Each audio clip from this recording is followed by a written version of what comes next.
రాష్ట్ర మార్కెటింగ్ శాఖ కార్యాలయం హైదరాబాద్ నుంచి గుంటూరుకు తరలివచ్చింది. ఇకపై ఇక్కడి నుంచే కార్యకలాపాలు కొనసాగుతాయి. పాత మార్కెట్ యార్డ్లో ఏర్పాటు చేసిన రాష్ట్ర కార్యాలయానికి అధికారులు, ఉద్యోగులు తరలివచ్చారు. హైదరాబాద్ నుంచి ప్రత్యేక బస్సులో వచ్చిన సిబ్బందికి గుంటూరు మార్కెటింగ్ శాఖ ఉద్యోగులు పుష్పగుచ్చాలతో స్వాగతం పలికారు.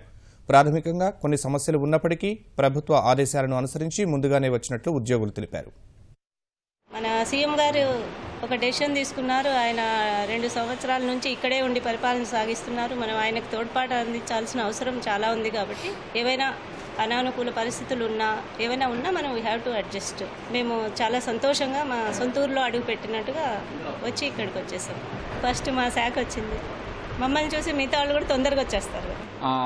మన నవ్యాంధ్రాకి హైదరాబాద్ నుంచి తరలి వచ్చినటువంటి మొట్టమొదటి శాఖగా శిరస్థాయిగా నిలిచే విధంగా వచ్చారు. కాబట్టి వాళ్ళందరికీ ఘనస్వాగతం చెబుతున్నాం. వాళ్ళకి కావాల్సినటువంటి సదుపాయాలు వాళ్ళ కుటుంబ సభ్యుల్లాగా మమ్మల్ని అడగొచ్చని, మేము వారికి మాకు చేతనైనంత సహాయం చేస్తామని మీ ముఖంగా చెప్తా ఉన్నాం.